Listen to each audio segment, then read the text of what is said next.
Welcome to video 2, this is skin. If you watched video 1, you already know the order I want you working in. Get lean first, sort your eyebrows and your facial hair.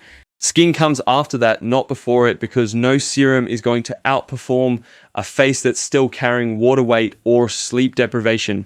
But once those fundamentals are in place, skin is where you start seeing the kind of visible difference that other people actually comment on. So let's build the actual routine, what to use, in what order, and why each step is doing what it's doing. The reason most guys fail at skincare isn't that they're using bad products, it's that they're using good products in the wrong order, on the wrong schedule, and they quit before the 4 to 6 week mark where you actually start seeing change. Skin cell turnover, the process where your skin replaces itself, takes around 4 weeks on average, and that slows down as you get older. So when you start something new and check the mirror after 4 days and see nothing, that's not the product failing, that's just biology. The guys who actually get results are the ones who pick a routine and stay boring with it for a full cycle before judging anything. The other mistake is layering on too much at once. New cleanser, new serum, new moisturizer, new exfoliant, all in the same week. If your skin breaks out or gets irritated, you have no idea which product caused it. The way to actually build this is one product every 1 to 2 weeks, not all at once. Start with cleanser and moisturizer together since those are low risk and your skin barrier needs them either way. Run those alone for about 2 weeks. If your skin is calm, add SPF, though that one's non-negotiable from day 1 regardless, so really you're starting with 3. After that 2-week mark, add the next thing, whether that's retinol or an active, and give it its own 2 to 3 week window before adding anything else on top. If something new causes a breakout or irritation within a few days of adding it, you know exactly what caused it because it's the only variable that changed. That's the entire point of going slow. It's not caution for its own sake, it's so you can actually tell what's working and what isn't. Cleansing sounds like the most basic step, and it's also the one guys get wrong the most, usually in one of 2 directions. Some guys are using bar soap or a harsh foaming cleanser meant for oily teenage skin, and it strips the skin completely. When you strip your skin's natural oil barrier, your skin reacts by producing even more oil to compensate, so you end up oilier than before you started. That tight, squeaky clean feeling right after washing your face isn't a sign it worked, it's usually a sign you stripped it. The other group is barely cleansing at all, just splashing water on their face and calling it done. They'll leave sweat, oil, and whatever sunscreen or product you applied that day sitting on your skin overnight, which is a direct path to clogged pores and breakouts. What you actually want is a gentle, low foaming cleanser, something that leaves your skin feeling clean but not tight. Cleanse twice a day, morning and night. In the morning, it's mostly about removing the oil that built up overnight. At night, it's the important one. That's where you're removing sunscreen, sweat, pollution, and the day's build up before it sits on your face for 8 hours. Lukewarm water, not hot. Hot water does the same stripping damage that harsh cleansers do. This is a step guys with oily skin skip the most, and it's the one mistake that undoes almost everything else you're doing. If your skin is oily or acne prone, the instinct is to think moisturizer will make it worse. It does the opposite. Skin that isn't properly moisturized reads that as a signal to produce more oil to protect itself. So under moisturizing oily skin often makes it oilier, not less oily. The fix isn't skipping moisturizer, it's picking the right texture. A lightweight, oil-free, gel-based moisturizer instead of a heavy cream. If your skin runs dry or normal, you've got more room to use a richer cream-based moisturizer. Apply it after cleansing while your skin is still slightly damp. That actually helps the moisturizer lock in more effectively than applying it to fully dry skin. Morning and night, every day, no exceptions. This step is also what makes retinoids and actives tolerable later, because a properly moisturized skin barrier handles active ingredients far better than a dry, stripped one. SPF, I mentioned this briefly in video 1, but it deserves a full breakdown because it is genuinely the single highest leverage thing you can do for how your skin looks in 10 years, not just today. UV exposure breaks down collagen and elastin in your skin over time, which is what causes premature wrinkles, fine lines, and uneven texture. This damage is cumulative. It's not about the one day you forgot sunscreen, it's about every day over years that you didn't wear it. Most visible skin aging that people blame on genetics is actually sun damage that's just built up slowly enough that nobody noticed it happening. Use a broad spectrum SPF, meaning it covers both UVA and UVB rays at SPF 30 or higher. Apply it as the last step of your morning routine after moisturizer. A lot of guys apply too little. The actual amount you need to get the SPF rating on the bottle is roughly 2 finger lengths worth of product for your full face, which is more than most people are using. If you're applying a thin film, you're getting a fraction of the protection the number on the bottle promises. The habit that actually matters here is consistency. Every single morning, regardless of whether it's sunny or cloudy, UV rays come through cloud cover.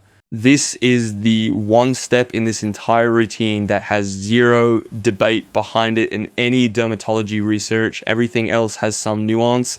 This one doesn't. Once you've had a gentle cleanser, a moisturizer, and daily SPF running consistently for a few weeks, this is the next step, and it's the one that does the most actual structural work on your skin. Retinoids are derivatives of vitamin A, and what they do is speed up your skin's natural cell turnover rate. Faster turnover means dead skin cells get cleared off the surface faster. Pores stay clearer because they're not getting clogged with old skin cells mixing with oil.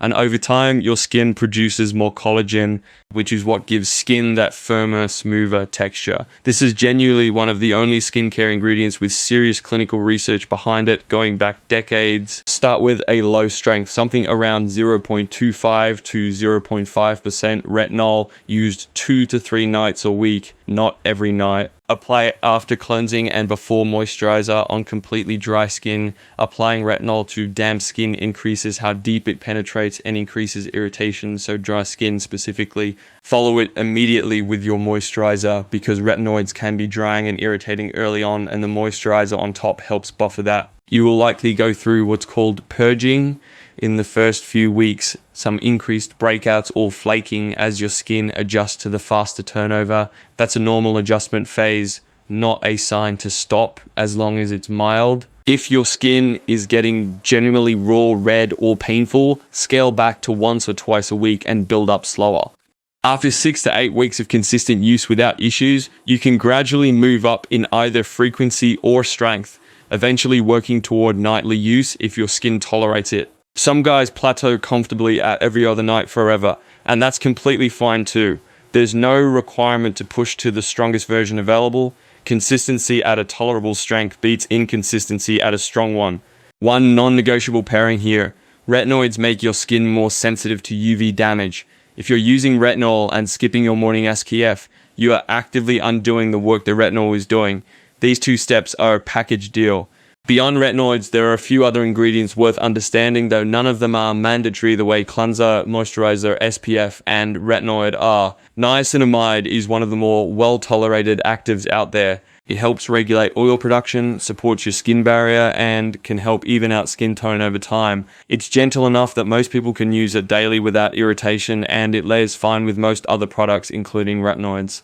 Vitamin C, usually used in the morning under your SPF, is mainly there for brightening and as an additional layer of antioxidant protection against UV and environmental damage. It's not essential, but if you're dealing with dullness or uneven tone, it's worth adding once your basics are solid.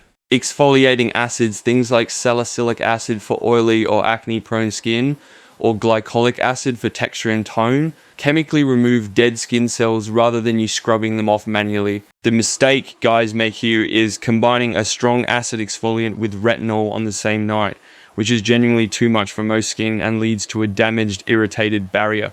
If you're using both alternate nights, acid one night, retinol the next, not stacked together.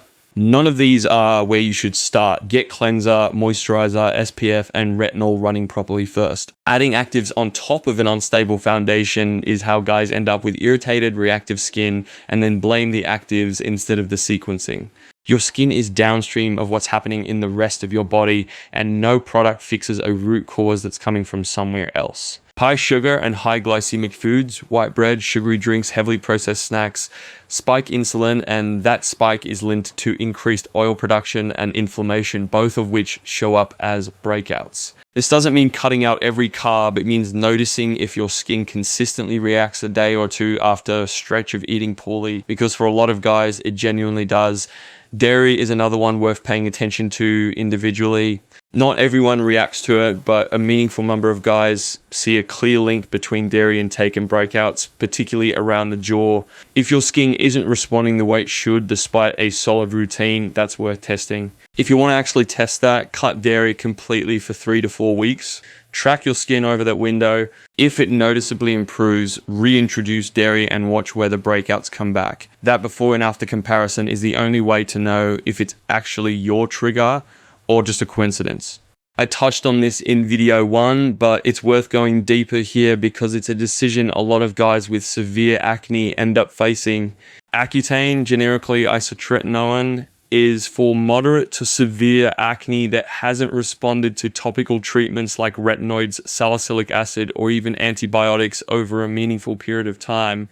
It works by dramatically reducing oil gland activity. And for most people who complete a full course, it leads to long-term or permanent clearance, which is different from almost everything else in skincare that only works while you're using it. If you get to this point, the actual process looks like this.